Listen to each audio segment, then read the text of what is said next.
students, welcome back to the SST class. Dear students, already we have started learning lesson number 2, our natural and cultural heritage. Is it, dear students? In this part we have learned about what is heritage and natural heritage and cultural heritage. Is it, dear student? We have started learning about the cultural heritage part. So in that we have learned about the architecture. Dear student, in the previous video classes, I think you have seen many of the famous monuments they have built in the past. Is it? I have shown many of the images. Is it? Many of the images I have shown.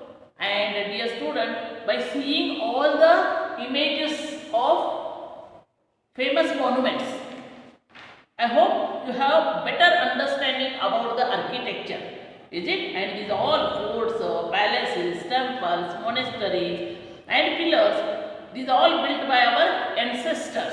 Yes, whatever I have images shown, these all images or these all monuments are built by our ancestors, and these all monuments help us, these all the architecture help us to understand their lives better. Is it, dear student? After that we have learned about the painting. Is it? In the painting also we have learned different styles of painting at the past in India. So we have learned about the cave paintings. Yes, I have shown this. By seeing the picture you will better understand. Is it? By seeing the picture you will better understanding about the cave paintings. What type of cave paintings are there? How they have done? Is it? So these are all done by humans at Bhimbedka in Madhya Pradesh. Dear student, after that we have learned about the wall paintings. They have all wall paintings of Ajanta and Ellora. Okay, and these all paintings, wall paintings depict the life of Buddha, and these are the oldest examples.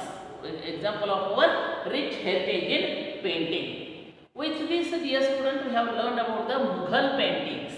Is it, dear student? Here Mughal paintings flourished and were called miniature. Okay, dear student, miniature paintings, and due to their small size, these depicted like court scenes, hunting scenes, battle scenes from Hindu epics like Mahabharata and Ramayana. Okay, dear student, after this we have learned about the dance performances of India. So here dance performances are categorized into classical dance performance and folk dance performance. Okay, dear student, and we have learned many of the classical dance performances of India. Means in different states different type of classical dance performance are there. That we have seen with the help of images I have shown you. I think you have better understand. Is it? So Bharatanatyam dance, Odissi dance, Kathakali dance and Mohiniyattam, Kathak, Kuchipudi and Manipuri classical dance performances we have seen in the previous video class. Dear student, and I have shown some images of famous classical dancers of India. They are Sonal Mansingh, Pandit Birju Maharaj, Mallika Sarabai and Uday Shankar. Yes, dear student, I have missed photos of these people's famous classical dancers of India. Yes, in the previous video class we have seen. With that we have learned about the folk dances of India. Here Garbha and Dandiya, Ghumar and Bhangra and Gidda and Bihu. These are some of the famous folk dances of India. Dear student, with this we have learned about the tribal dances of India. So here Gotipua, Gaur Maria, Panthi, Gotipua, Thangta and Changlo. These are some of the tribal dances are famous in India. Okay, dear student, and with this we have learned about the music part. Dear student, just like dance, music in India too is two of classical and folk style. So classical music is further divided into Carnatic and Hindustani music. Hindustani music is developed in the northern part of India and Carnatic music is developed in the southern part of India. Okay, dear student, and some of the famous vocal maestros that I have told here: Pandit Jasraj, Bhimsen Joshi, and M.S. Subbulakshmi. These are the famous vocal maestros of India. Dear student, with this we have learned the celebrated musicians for playing classical music instruments. They are Pandit Ravi Shankar, he is famous for playing sitar, and Pandit Hariprasad Chaurasia, he is famous for playing the flute, and Ustad Bismillah Khan, he is famous for Shehnai, and Pandit Shivkumar Sharma for playing santoor, and Ustad Amjad Ali Khan, he is famous for playing sarod, and Ustad Zakir Hussain, he is playing for tabla.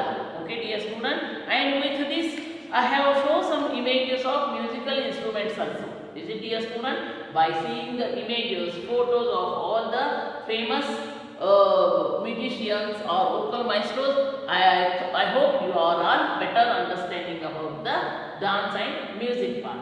Dear students, in the today's class we are learning about literature and languages.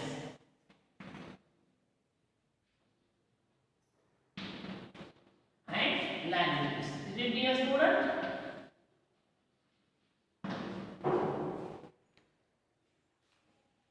Yes, dear student. In the today's part we are learning about literature and languages of India.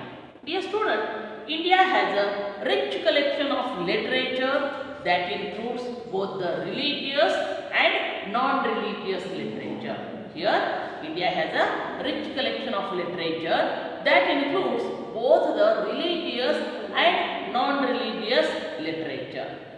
Okay, here religious literature means what? It includes books like Vedas, Puranas, Ramayana and Mahabharata, Bhagavad Gita, etc. Okay, here literature is divided into two categories like religious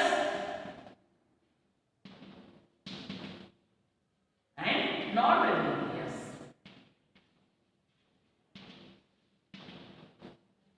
Okay, dear student, here religious literature, it includes the Vedas, Ramayana, Mahabharata,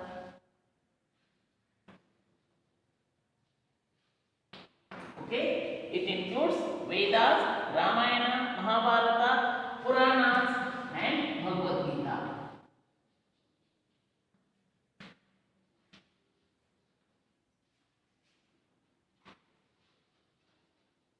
Okay, dear student, here religious literature, it includes Vedas, Ramayana, Mahabharata, Puranas and Bhagavad Gita.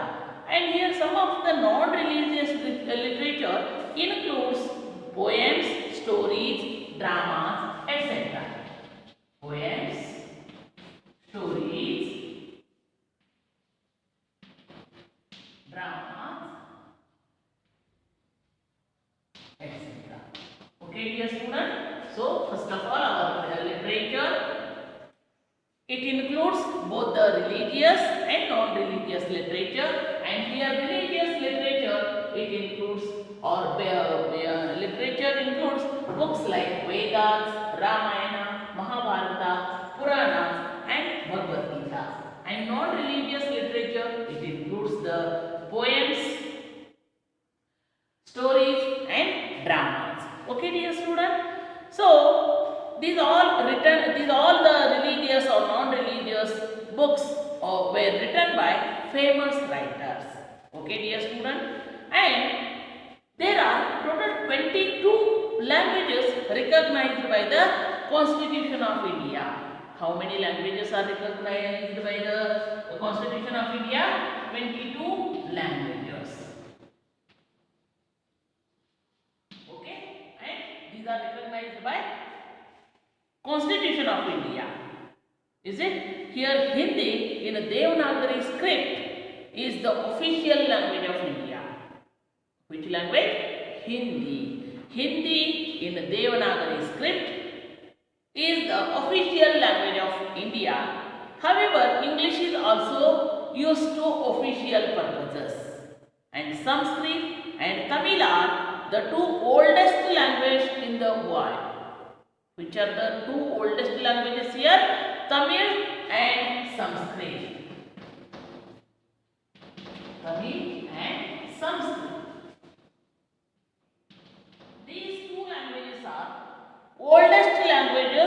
of the world.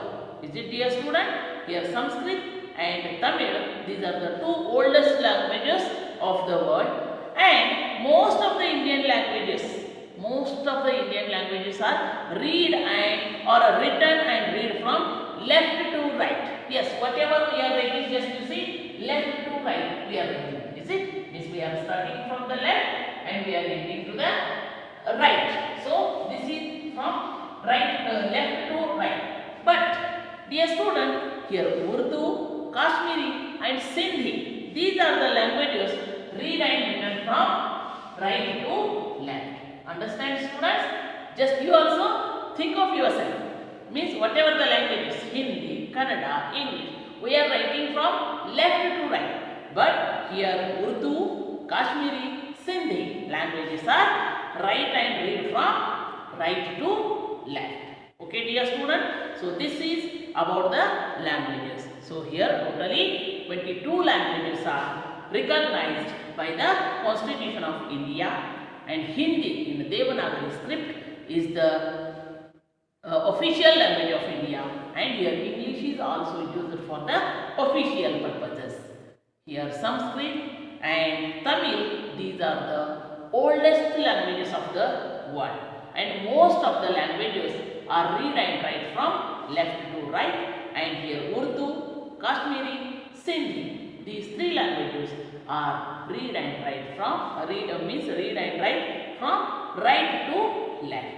So this is about the literature and languages of India. Dear student, with here today I will stop. In the next class I will continue the part festivals. Thank you.